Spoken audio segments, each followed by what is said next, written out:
ಅದು ಸಾವಿನ ಹೆದ್ದಾರಿ ಅಂತ ಕುಖ್ಯಾತಿಯನ್ನ ಪಡೆದ ಬೈಪಾಸ್.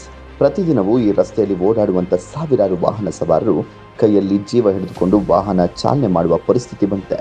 ಆದರೆ ಈ ಪರಿಸ್ಥಿತಿಯನ್ನ ಹೋಗಲಾಡಿಸಲಿಕ್ಕೆ ಕೇಂದ್ರ ಸರ್ಕಾರ 100 ಕೋಟಿ ತಂದು ಚತುಷ್ಪಥ ರಸ್ತೆ ನಿರ್ಮಾಣ ಮಾಡುವ ಯೋಜನೆ ತಂದಿದೆ. ಆದರೆ ಅದೇ ಯೋಜನೆ ಇದೀಗ ಈ ರಸ್ತೆಯಲ್ಲಿ ಓಡಾಡುವಂತ ವಾಹನ ಸವಾರರಿಗೆ ಕಂಟಕವಾಗಿದೆ. ಹಾಗಾದ್ರೆ ಏನಿದು ಕಿಲ್ಲರ್ ಹೆದ್ದಾರಿಯ ಕತೆ ಅಂತೀರಾ? ಈ ಸ್ಟೋರಿ ನೋಡಿ. ಹೀಗೆ ರಸ್ತೆಯಲ್ಲಿ ಶವವಾಗಿ ಬಿದ್ದಿರುವ ವಾಹನ ಸವಾರರ ದೇಹಗಳು, ರಸ್ತೆಯ ಪಕ್ಕದಲ್ಲಿ ಅಪಘಾತವಾಗಿ ಬಿದ್ದಿರುವಂಥ ವಾಹನಗಳು, ಇದೆಲ್ಲ ಕಂಡು ಬಂದಿದ್ದು ಹುಬ್ಬಳ್ಳಿ ಧಾರವಾಡ ಹೊರವಲಯದ ಬೈಪಾಸ್ ರಸ್ತೆಯಲ್ಲಿ. ಈ ರಾಷ್ಟ್ರೀಯ ಹೆದ್ದಾರಿಯ ಅಧಿಕಾರಿಗಳು ಹಾಗೂ ಈ ರಸ್ತೆ ನಿರ್ಮಾಣ ಮಾಡ್ತಾ ಇರುವಂಥ ಗುತ್ತಿಗೆದಾರನ ನಿರ್ಲಕ್ಷ್ಯದಿಂದ ಅಪಘಾತಗಳ ಸಂಖ್ಯೆ ದಿನದಿಂದ ದಿನಕ್ಕೆ ಹೆಚ್ಚಾಗ್ತಾ ಇದೆ. ಈ ರಸ್ತೆ ನಿರ್ಮಾಣ ಮಾಡ್ತಾ ಇರುವಂಥ ಗುತ್ತಿಗೆದಾರರು ನಿರ್ಮಾಣ ಆಗ್ತಾ ಇರುವಂಥ ರಸ್ತೆಯಲ್ಲಿ ಸುರಕ್ಷಿತ ಕ್ರಮಗಳನ್ನು ಅನುಸರಿಸ್ತಾ ಇಲ್ಲ.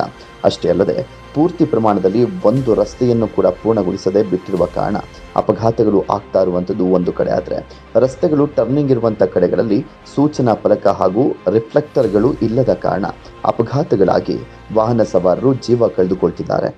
ಏನು ಕೇಂದ್ರ ಸರ್ಕಾರದಿಂದ ಅನುಮತಿ ಪಡೆದಂತ ಇವತ್ತು ಇಡೀ ನಮ್ಮ ಬೈಪಾಸ್ ರಸ್ತೆಯಲ್ಲಿ ಏನಿವತ್ತು ಸಾವಿರಾರು ಕೋಟಿ ವೆಚ್ಚದಲ್ಲಿ ಕಾಮಗಾರಿ ನಡೀತಾ ಇದೆ.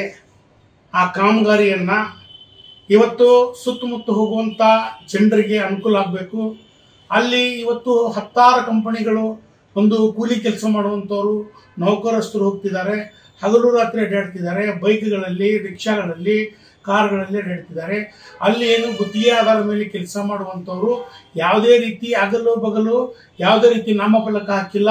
ಯಾಕಂದ್ರೆ ಆ ನಾಮಫಲಕದಿಂದ ಪೂರ್ತಿ ಕೆಲಸ ಕಾಮಗಾರಿನೂ ಕೂಡ ಮಾಡಿಲ್ಲ.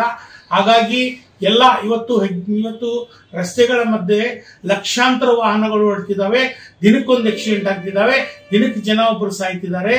ಹಾಗಾಗಿ ಸಂಬಂಧಪಟ್ಟ ಕಾಂಟ್ರಾಕ್ಟ್ ವರ್ಕರ್ದಾರರು ಇದನ್ನ ಕೂಡಲೇ ಗಮನಿಸಿ ನಾಮಫಲಕವನ್ನು ಹಾಕಬೇಕು.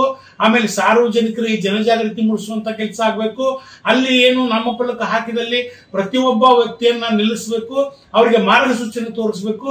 ಯಾಕಂದ್ರೆ ಇಲ್ಲಿ ಹೆಗ್ಗೇರಿ ಇವತ್ತು ಏನು ದೊಡ್ಡ ರಸ್ತೆ ಅಗಲೀಕರಣ ಆಗೋದ್ರಿಂದ ಆ ರಸ್ತೆಗಳಲ್ಲಿ ದಿನಕ್ಕೊಂದು ಬೈಪಾಸ್ ನಲ್ಲಿ ಆಕ್ಸಿಡೆಂಟ್ ಆಗ್ತಿದ್ದಾವೆ.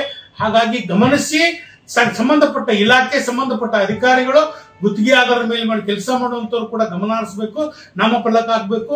ಅಲ್ಲಿ ಹೋಗಬಹುದಂತ ಜನರಿಗೆ ಯಾವುದೇ ರೀತಿ ತೊಂದರೆ ಆಗದಂತೆ ನೋಡಬೇಕು.